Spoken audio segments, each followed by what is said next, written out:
Hey everybody, Jim McKinnon, Dream Big in Mexico Real Estate. I want to welcome you to my home. We're going to do some question and answers today, and we thought we'd just do them in the kitchen. Have a couple cervezas maybe, and just talk a little bit about real estate. So let's go to that. So the way we're going to do this today is Adrian, cameraman, producer, director extraordinaire, is going to ask me questions, and I will do my best to answer them. Which area of Mexico do you offer real estate services in? The area here, people usually refer to it as the Bay of Banderas, which includes Puerto Vallarta, Nuevo Vallarta, or they call it Nuevo Nayarit now, Bucerías, La Cruz, Sayulita. It's on the west coast of Mexico in a very tourist-driven area. Are foreigners able to purchase property in this area of Mexico? You know, that's one of the things that people always wonder because they hear lots of things on the internet. Mexican legislation says that no foreigners can own property within 50 kilometers of the ocean or directly hold the deed to the property within 50 kilometers of the ocean or 100 kilometers from any national border. So what the Mexican government did in order to facilitate foreigners being able to own property here is that they allow that as long as it's held through a trust, or in Spanish, Fideicomiso, that's administered through a Mexican bank. Is the trust here in Mexico safe? You know, in a prior life, I spent 12 years as a manager in financial planning businesses in the Canadian banking system.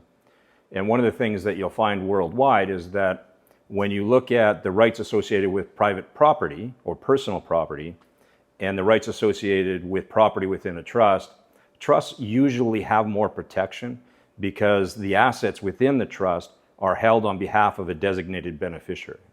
So yes, very safe. Do I need a Mexican will when I own property in Mexico? Well, one of the advantages of a trust or a fideicomiso is that given that it is a trust, there are primary beneficiaries, which are typically the owners of the property, husband and wife, or whatever the situation is. But there are also secondary beneficiaries. So in the event of death of the primary beneficiaries, the property reverts to the secondary beneficiaries through the trust. Now, what that means is that because it's within a trust and it reverts almost automatically to the secondary beneficiaries, it doesn't go through the estate of the person who's passed away. And therefore, a will is not required in order to deal with those assets. What if the bank holding my trust goes into bankruptcy? That's one of the actual things that's unique to Mexico, given the situation and what the government's done in order to allow foreigners to purchase within the country. The trusts are actually not assets of the bank. When you look at the statements of the bank, all of the assets in those trusts are not part of their balance sheet, right? So what that means is that they can't use them as collateral for a loan. If the bank was to go into bankruptcy,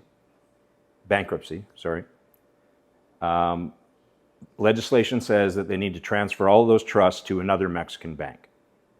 So the protection of the assets and the trust associated with the property are not tied to the bank. The bank is just there as the trustee to administer the trust. They're not an asset of that bank. And what is the process for buying property in Mexico? Well, you know, we have to separate that because traditionally, when we look at foreigners purchasing properties in Mexico, there's two types of properties. There's pre-construction and there's resale. So we'll address those separately. When we're looking at pre-construction projects, you need to understand what that means. So essentially, a pre-construction condominium, for example, will go on sale to potential buyers even before they break ground. The idea behind a pre-construction project is that you're selling something that's going to exist in the future, right? So when you're looking at those type of properties, what happens is that we go around and we look at usually renders associated with what the building's going to look like, what the units are going to look like, floor plans, what amenities they're going to have. and we make a decision to purchase at that point. If we're happy with everything that we see, we sign a pre-construction promissory sales contract. And in that contract, it will state what initial deposits are required, what deposits through construction are required, and what final deposit is required before possession. Now, that's one of the fundamental differences between a pre-construction and a resale property, resale being a property that's already been owned by somebody else and that person is selling it, right? So the main objective in the pre-construction stage of purchasing is possession. Everything leads up to possession. After the owner, the new buyer, goes in and takes possession of the property, they've paid for the entire amount of the property. After that point, the deeding process starts.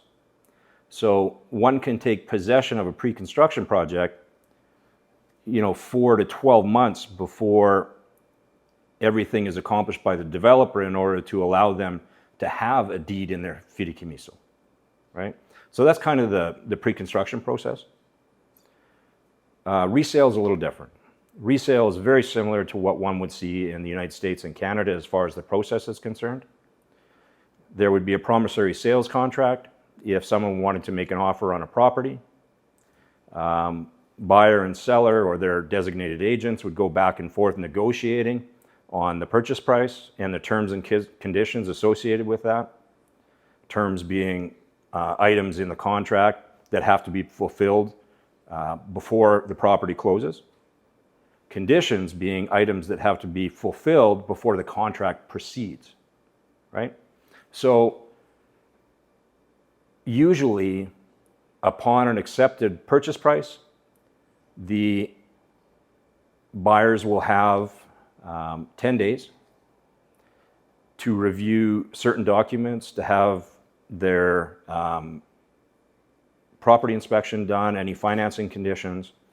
Once all those conditions are satisfied, then at that point in time, they typically have 3 days in order to put 10% down as a deposit with a designated closing date going forward from there. Now, the closing process is very similar here to what it is in the US and Canada. It's just the players are a little different.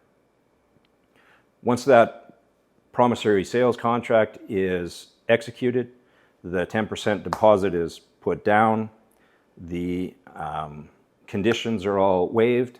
At that point in time, a closing coordinator typically is brought into the transaction. Now, a closing coordinator is a real estate lawyer that goes through the paperwork required by the government to register the deed, do a no lien check, to do an appraisal of the property for taxation, property tax, and several other steps along the way, which we won't get into today, but that usually takes 60 to 90 days to go through that process, including the establishment of the Fideicomiso or trust. Are there any costs over and above the purchase price that a buyer needs to consider? Yes, closing costs. Closing costs, the rule of thumb here is over and above the purchase price. In order to go through the closing process, you're going to have 4 to 6% of the purchase price, which is the amount to set up the trust, go through public registration, do all the no lien searches, the appraisal, and to pay the notario. Now, the notario is something that's unique to Mexico. A notario is a government-appointed lawyer that signs off on the closing or the final escritura or deed. Why are the properties I see on the internet often priced in US currency? You won't see that all over Mexico, but in our area, the MLS system is by a company named Flex, and they've been using that MLS system for the last 14 years. But because it is a US-based system, everything is priced in US dollars. Now, that doesn't mean that US currency is going to be used to purchase that property. And in fact, last year, the Mexican government came out with new regulations that said two things. When you look on the internet or any other advertisement, the first price you should see is in pesos, and then the USD price after that. So one would ask, well, why don't they just change the system so that it's all pesos? And the reason they don't change the system is because they have 14 years of history in the MLS system, the price that properties closed at in the past, which is very important for establishing what their value should be today. It's just, there's too much information in there to make that change. So what they've done is, it's still listed in US dollars, but it's mandatory that the peso amount is there as well. And in fact, the first description should be in Spanish with English to follow, according to the legislation, because we are in Mexico. One of the things, and Adrian, we do this together all the time, and I don't do scripts, I just say things as they come to mind. But when you're looking on the internet, one of the important things that you should understand is that when you go to any real estate agent's site and everything looks like their listings and they have all the properties, that's just what they call an IDX feed from the MLS system. So all the properties are on the MLS system, and through technology, as agents, we're allowed to pull that data into our website. And that's why when you go to other realtors' sites, you see the USD amount. What are the biggest risks foreigners need to watch out for when buying property in Mexico? Well, we could go into probably an hour.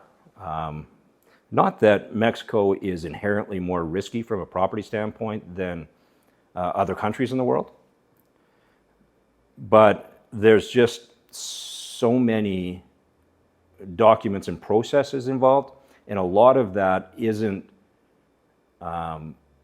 funneled through technological systems like it is in Canada and the US. But without going into too much of that, probably I would say the biggest risk here would be trying to buy a property that is ejido. And I think people will, if they spend time on the internet, they'll hear that term. A long time in the past, the Mexican government basically gave land to people in Mexico. Now, I won't get into the political side of whether it stayed with the people or not, but you can't buy ejido land. No foreigner can buy ejido land. So one of the biggest things you need to be careful of, and that's one of the nice things about the MLS system, is that in order for a real estate agent to post a listing on MLS, there is a myriad of documents that you need to provide to the MLS people before it can go live. And one of those documents is ensuring that that property has an escritura or deed. I try to explain ejido to people. If you're from Canada or the US, the best way to think about that is reservations in Canada and the United States.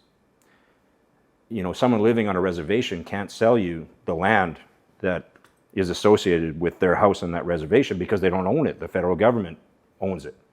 And that's how you need to think about that here, is that if it's ejido, you can't own it. Someone can try to sell it to you using a prestanombre, which is basically an individual of Mexican citizenship that puts it in their name, and then down the road, which can be several years, when it finally has an escritura or deed, then it's transferred over to you. I can't tell you how many horror stories I've ran into where that doesn't happen. It sounds good at the start, and people live on their land and they think they own it, but they don't own it. It's the other person that owns it, the Mexican national. So, number one rule, if it's ejido, don't do it. Are real estate agents in Mexico required to have a real estate license like in Canada and the US? No. You can be a taxi driver in Mexico and call yourself a real estate agent. You can be the waiter, you can be the guy on the street. However, there is an association called AMPI in Mexico, and it's throughout Mexico. In order to be a member or an affiliate, which is what the members are called. Associates are what you would call a broker in Canada and US, just so the terminology is out there. You have to go through 96 hours of training and 25 hours of continuing education every year. In fact, if you're not a member of AMPI, you can't have access to the MLS system.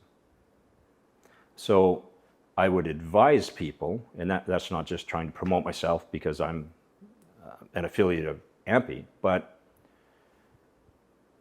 at least it's an indication that whoever you're dealing with has gone through some education regarding real estate transactions, processes, and required documentation, and an understanding of laws when it comes to real estate. I mean, I own my own brokerage in Canada, and Canada and the US are very different. I mean, if I probably had to go through books altogether this thick, which I did in a short period of time, but it was lots of detail. And you need to go take tests, and you need to have continuing education, and there's a code of ethics, there's rules of the association that you need to adhere to. So it's much more controlled in Canada than the US, but as a bare minimum here, I would recommend, I'm not going to say you need to, of course, but I would recommend that you ensure that you are dealing with somebody that is associated with AMPI because they've gone through that initial qualification. What is the best way to find available properties? I think probably one of the first steps should be going to, whether it's the MLS directly or to real estate agent sites, because they have that IDX feed to the MLS system. And you can use filters. I want to be in Bucerías. My maximum budget is $700,000 USD. I want 2 bedrooms, 3 baths, the same sort of thing that you would do on realtor.ca or realtor.com back home. However, that's where a real estate agent comes in at the initial stage, because they can qualify what you've found on the internet, or they can help you in that process as well. But that's really where you want to bring a real estate agent on board. And then most people at some point in time schedule their trip here. And during that trip, they use that time to go out and look at properties and look at different neighborhoods based on what the real estate agent has recommended to them. And then you narrow it down, and sometimes that leads to an offer, which, for someone like me is great, because that's the business I'm in. And then the real estate agent, please remember this. The real estate agent's job is not done once you have an accepted offer. That is the first stage. They need to be with you through the whole process, guiding you and ensuring that all of these different parties are doing what they need to do, so that when you get to the closing meeting, everything that is required is done, right? So it's not just about getting a signed offer. And if you're looking for a real estate agent, that's one of the key things that you need to ask. Are you going to be with me through this whole process? I think it might be, and give me your opinion, but I think the next thing we might want to do is, if people could tell us what they want us to expand on, then we can take a session, whatever you call that. And Q&A. Q&A, thank you. And expand on it with a lot more detail. I mean, today is just a general overview of the process based on the questions that you asked, but yeah. Yeah, for sure. We'd appreciate the comments. Absolutely. As long as they're positive. Yeah. I wore my pink shirt for everybody today. All right, everybody. I want to sincerely thank you for spending the time with us today. Thank you for joining me in my kitchen. I designed it all. No, that was my wife. If you have any questions, please let us know. And as I said earlier, we'll take those comments or questions, and it'll tell us what people want to learn about, and we can use that for future videos. So until next time, everybody, appreciate it. Have a great day. Hasta luego.